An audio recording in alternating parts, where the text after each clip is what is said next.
Hello, അപ്പോൾ എല്ലാവർക്കും എൻ്റെ പുതിയൊരു വീഡിയോയിലേക്ക് പതിവ് പോലെ സ്വാഗതം.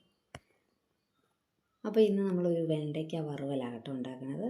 അപ്പോൾ വെണ്ടയ്ക്ക വറവൽ എന്നൊക്കെ പറഞ്ഞു കഴിഞ്ഞാൽ ചില ആൾക്കാർ എന്ത് പറയുമെന്ന് അറിഞ്ഞൂടാ. ഞാനതിനെ ഇപ്പോൾ എനിക്ക് തോന്നിയതാട്ടോ ഇങ്ങനെ ഒരു പേര്, വെണ്ടയ്ക്ക വറുത്തെടുക്കുക എന്നുള്ളത് ആ ഒരു ഉദ്ദേശത്തോടു കൂടിയാട്ടോ ഞാൻ ആ പേര് പറഞ്ഞു കേട്ടോ. അപ്പോൾ അതിന് വേണ്ടിയിട്ട് നമ്മൾ വെണ്ടയ്ക്ക നന്നായിട്ട് കഴുകിയിട്ട് അതൊന്ന് തോർത്തിയെടുക്കണേ. അതാണ് നമുക്ക് ഫസ്റ്റ് ചെയ്യേണ്ടത് കേട്ടോ. അപ്പോൾ അത് എന്നിട്ട് അതിന് ശേഷം നമ്മളതൊന്ന് നീളത്തിൽ രണ്ടായിട്ടൊന്ന് നീളത്തിൽ ഒന്ന് അരിഞ്ഞെടുക്കുന്നുണ്ട്. ഇനി ഇതിനകത്തേക്ക് നമുക്ക് പൊടികൾ ചേർക്കണം. ഒരു 1/2 ടീസ്പൂൺ മുളക് പൊടി, ഒരു 1/4 ടീസ്പൂൺ മഞ്ഞൾപ്പൊടി, പിന്നെ ഒരു ആവശ്യത്തിന് ഉപ്പ് ചേർക്കുന്നുണ്ട്, പിന്നെ കുറച്ച് ഒരു 1/4 ടീസ്പൂണോളം കുരുമുളകും കൂടി ചേർക്കുന്നുണ്ട് കേട്ടോ. ഇനി ഇതിൻ്റെ കൂട്ടത്തിൽ നമ്മൾ കുറച്ച് ഒരു 1/4 ടീസ്പൂണുള്ള എണ്ണയും കൂടി ഞാൻ ഒഴിക്കുന്നുണ്ട്. ആ എണ്ണയും കൂടി ഒഴിച്ച് കഴിഞ്ഞ് ഇത് നമ്മൾ നന്നായിട്ടൊന്ന് മിക്സ് ചെയ്തെടുക്കണേ. നമ്മുടെ വെണ്ടയ്ക്കയൊക്കെ കഴുകിയിട്ട് തുടച്ചെടുക്കണമെന്ന് പറഞ്ഞതിൻ്റെ കാര്യം എന്ന് പറഞ്ഞാൽ നമ്മുടെ ഈ പൊടികൾ നമുക്ക് പിടിക്കാനായിട്ട് പാടായിരിക്കും, വെള്ളത്തിൻ്റെ അംശം ഉള്ളതുകൊണ്ട് കേട്ടോ. അപ്പോൾ അതുകൊണ്ടാണ് വെണ്ടയ്ക്ക നമ്മളൊന്ന് കഴുകിയിട്ട് അതൊന്ന് തുടച്ചെടുക്കണം എന്ന് പറയുന്നത്. അപ്പോൾ ഇത് നമ്മൾ നന്നായിട്ട് ഇതിൻ്റെ അകത്തേക്ക് നമ്മുടെ മസാലകളെല്ലാം നന്നായിട്ടൊന്ന് പിടിപ്പിച്ചെടുക്കുന്നുണ്ട്. നമ്മുടെ മെഴുക്കുള്ളത് കൊണ്ട് തന്നെ വെള്ളവും കൂടി ചേർന്ന് കഴിയുമ്പോൾ നമ്മുടെ പൊടികൾ പിടിക്കാനായിട്ട് പാടായിരിക്കും. അപ്പോൾ ഇതാകുമ്പോൾ ഇത്രയും കൂടി എളുപ്പമാണ്. നമ്മുടെ പൊടികളെല്ലാം അതിനകത്തേക്ക് നന്നായിട്ട് പിടിപ്പിച്ചെടുത്തിട്ടുണ്ട് കേട്ടോ. ഇനി നമുക്ക് പാൻ അടുപ്പത്ത് വെച്ച് പാൻ ചൂടാകുമ്പോൾ ഇതങ്ങോട്ട് നിരത്തി വെച്ച് കൊടുക്കണേ. ഇത് നമ്മൾ എണ്ണയൊന്നും ഇപ്പോൾ ഒഴിക്കുന്നില്ല കേട്ടോ.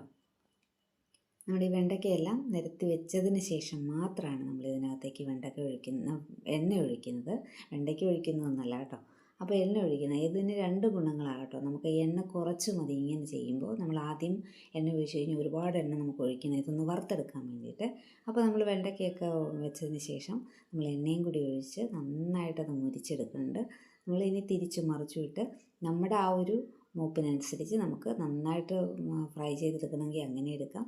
ഇത് നമുക്ക് ഇങ്ങനെ ഫ്രൈ ചെയ്തെടുക്കുമ്പോൾ നല്ല ടേസ്റ്റാകട്ടോ. നമ്മൾ ഫ്രൈ ചെയ്യുന്തോറും ഇതിൻ്റെ ടേസ്റ്റ് കൂടും. അപ്പോൾ ഇത് നമ്മുടെ ആവശ്യാനുസരണം നമുക്കൊന്ന് ഫ്രൈ ചെയ്തെടുക്കാം. മൂപ്പ് കുറച്ച് മൂപ്പ് കൂട്ടിയൊക്കെ അത് ഓരോരുത്തരുടെ ടേസ്റ്റ് അനുസരിച്ചെടുക്കാം കേട്ടോ. അപ്പോൾ നമ്മുടെ വെണ്ടയ്ക്ക നമ്മൾ മറിച്ചൊക്കെ ഇട്ടിട്ടുണ്ട്. ഇനി ഒന്നും കൂടി തിരിച്ച് മറിച്ച് വിടണം കേട്ടോ. ഇത് ഒരു 2 പ്രാവശ്യം അങ്ങോട്ടും ഇങ്ങോട്ടും തിരിച്ച് മറിച്ച് വിട്ടാൽ നന്നായിട്ടത് ഫ്രൈ ചെയ്ത് കിട്ടത്തുള്ളൂ കേട്ടോ. അപ്പോൾ നമ്മുടെ വെണ്ടയ്ക്ക വറവലൊക്കെ റെഡി ആയിട്ടുണ്ട്. അപ്പോൾ വീഡിയോ കണ്ടുകൊണ്ടിരിക്കുമ്പോൾ വീഡിയോ ഇഷ്ടപ്പെടുകയാണെങ്കിൽ എൻ്റെ ചാനലൊന്ന് കയറിപ്പോയി കണ്ടിട്ട് ഒന്ന് സബ്സ്ക്രൈബ് ചെയ്യാതെ കാണുന്നവരുണ്ടെങ്കിൽ ഒന്ന് സബ്സ്ക്രൈബ് ചെയ്ത് സപ്പോർട്ട് ചെയ്തേക്കണം. അതുപോലെ തന്നെ ഒന്ന് ലൈക്ക് ചെയ്യുക, പിന്നെ ഷെയർ ചെയ്യുക. നിങ്ങൾ കമൻ്റ് എല്ലാം ഞാൻ പ്രതീക്ഷിക്കുകയാണ് കേട്ടോ.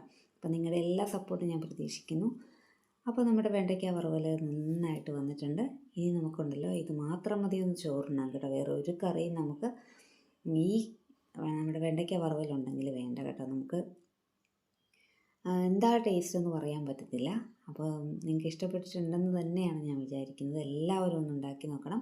അപ്പോൾ നമുക്ക് ഇനി അടുത്ത വീഡിയോയുമായി കാണാം. അതുവരേക്കും എല്ലാവർക്കും ടാറ്റാ.